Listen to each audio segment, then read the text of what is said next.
Ilia Topuria has done it. He's officially the #1 pound-for-pound fighter in the UFC right now. After his stunning first-round knockout of Charles Oliveira at UFC 317, Ilia walked into that octagon, chased greatness, and didn't waste even a second. Just 2.5 minutes in, boom! He lands one of the cleanest, most vicious right hands we've ever seen. Oliveira went down instantly, out cold. The ref didn't hesitate, fight over, just like that. And this wasn't just about becoming a two-division champion, no, this was a statement. It shook the entire sport to its core. That knockout launched Ilia past massive names like Islam Makhachev and Merab Dvalishvili. Really, and honestly, it's tough to argue against it. At least right now, El Matador's performance was on another level. Devastating, clean, dominant. He earned that #1 spot. Sure, if Islam goes on to dominate Jack Della Maddalena and grabs the welterweight belt to become a two-division champ himself, he might jump back to that #1 spot. That's fair. But for now, this is Topuria's moment. Now, speaking of pound-for-pound monsters, Merab Dvalishvili, currently ranked 3rd, shared something very interesting recently.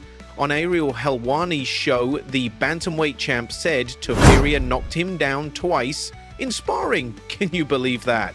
Here's what Merab had to say. And I can't spar with him anymore because he hits hard. It's too hard. Yeah, he's a big boy now. No, I wasn't here.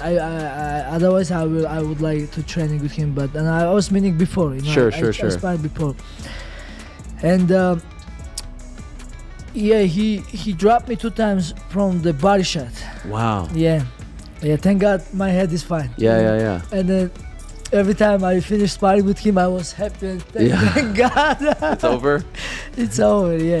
Yeah. He's very good. And so what I was saying, he's very organized. You know, like, and then he's getting better, and he's special, man. He's I don't know. He's so smart. Meanwhile, another fire's heating up. Khamzat Chimaev's longtime rival, Caio Borrarajo, is back in the spotlight, and get this, he's actually picking against Khamzat ahead of his huge UFC 319 title clash with Dricus du Plessis. These two have history, real beef. At one point, training footage even leaked online showing what looked like Khamzat submitting Caio during a grappling exchange. Sure, it's just training, but that footage added fuel to an already blazing fire. After that, it all escalated. Shots fired online, real talk of a matchup, until Khamzat got lined up to fight DDP. Now, with Khamzat heading for a potential middleweight title, Caio was asked for his prediction. No surprise, he's siding with du Plessis. Here's the twist, Caio has trained with both fighters, so his opinion carries some real weight. But yeah, the bad blood is still there, and honestly, the MMA world is split down the middle on this one. Some believe in Khamzat's raw power and explosion, others back DDP's toughness, his gas tank, and how he thrives in chaos. But there's one thing almost everyone agrees on. If Caio can't finish this in the first 2 rounds, it starts looking really good for DDP. Here's what Caio said in an interview with Galasab MMA. Right now, it's really hard to bet against DDP. Every time I pick against him, he proves me wrong. This fight could end fast, like Khamzat's last fight against Whittaker. But if it goes past 2 rounds, that's where Dricus shines, and look, no one really understands DDP's style, but what I do understand is this. He's got heart, he applies pressure non-stop, even when he's tired, he doesn't quit. That's what makes him dangerous. But the key is, don't make mistakes against him, he'll capitalize instantly. Now, let's bring it back to Ilia Topuria. After his explosive win over Charles Oliveira, Topuria spoke with Spanish journalist Papa Legospia, and he dropped some bombshells about what's next. First off, he talked about what Dana White told him after the fight. Then he went after Arman Tsarukyan and Paddy Pimblett, saying they're both scared and probably won't accept a fight with him. Let's be real, Paddy's confidence is through the roof. It's hard to imagine him turning down a fight, but yes, his striking isn't even close to Ilia's level. Still, one thing Paddy doesn't lack is belief in himself. But the one fighter Ilia's been eyeing for weeks now? Islam Makhachev. Even after UFC 317, walking out of the press conference with 2 championship belts, Ilia jokingly said there's room for a 3rd one. He's seriously eyeing a shot at becoming a 3-division champion. I think there's a space for it. But everything now depends on what happens in that Islam Jack Della Maddalena fight. If Islam dominates and becomes a 2-division champ, he'll likely stay at welterweight and defend that title, which would make a fight with Topuria way less likely, at least for now. But, and here's the twist, if Islam loses, everything changes. Islam has said he wants to stay at welterweight, but if he loses to JDM, that could bring him right back down to lightweight, and suddenly Ilia versus Islam becomes possible again. But, according to Ilia, that fight's already been shut down by the UFC. He said, honestly, after the talks I've had with the UFC, it's clear they're not interested in seeing me move up to welterweight to face Islam. That fight basically shut down from their side. I'd be shocked if they called and said they want that fight next. But if Islam wins and decides to drop back down, I'll be ready. But if he loses and tries to come back, no way, I'm not giving him that chance. Now, as for the Paddy Pimblett fight, that's the easiest to make before the end of the year. Paddy last fought in April in Miami, and Ilia says he's ready for a fight by year's end if the UFC wants it and if Paddy wants it.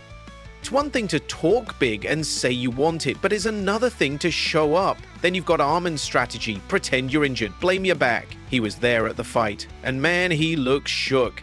After seeing that KO, he had that "thank God I was just a backup" kind of face. He always makes weight when he knows he won't fight, but when he might have to step in, suddenly it's "oh, my back." His brain sends a signal to his back, and we know how that ends. And you know who else was fully behind the Ilia vs Islam super fight? Joe Rogan. Joe was all in. He called it the fight to make back when it was still possible. Earlier this year, Topuria vacated his featherweight title and set his sights on Islam Makhachev.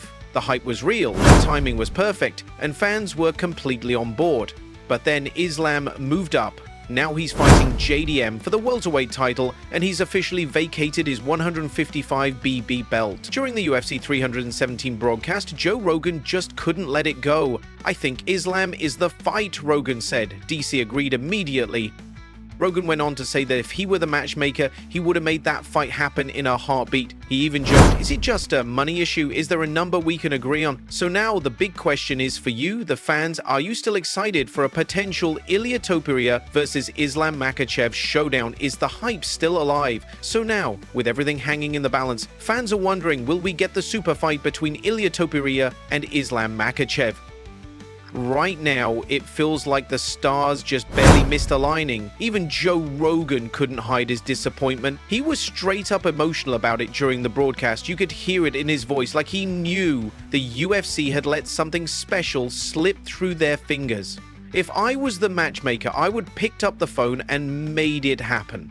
That's what he said. He was serious. You could feel that frustration. And you know what? A lot of us feel the same. That fight had all the ingredients of a mega fight. Two champions, both on fire, perfect timing, fan anticipation, everything. And now, it's uncertain. Ilia wanted that fight. He was ready. And even though Dana White and the UFC don't seem interested at the moment, El Matador hasn't closed the door. Not completely. He said if Islam beats JDM and drops back down to lightweight, I'll be there. I'll give him the shot. But if he loses and comes crawling back, nah, he doesn't deserve it. Those words weren't just bold, they were personal. You can feel how much Ilia wants legacy, not just belts. Meanwhile, Ilia's also keeping a close eye on Paddy Pimblett. That fight, it's realistic, it's doable, and it might be the one we see next. Ilia's not here for the talk, he's watching what people actually do. It's easy to say you want the fight, but stepping in there, that's different. Look at Arman, he saw the KO and looked terrified. Then it's the usual excuse, "oh, my back." It's always something when it's time to fight me. Ilio's being real, no clout chasing, no drama, just truth and fists. When it comes to Paddy, Ilia knows he's on another level, but he respects the man's self-belief. His hands aren't close to mine, but confidence. Paddy has that. The question is, does he really want it? I'm ready for the end of the year. Is he? Ilio's calm, focused, and deadly. He's chasing greatness, not shortcuts. He wants Islam, he wants big names, and he's still just getting started. Right now, it's up to the UFC. Will we see Ilia vs Paddy? Will Islam come back down? Will we ever get Ilia vs Islam? One thing's clear, Topuria has arrived, and he's here to fight anyone. What do you think? Should he take on Paddy first or go straight for Islam? Let us know in the comments. Don't forget to like and subscribe for your daily MMA fix.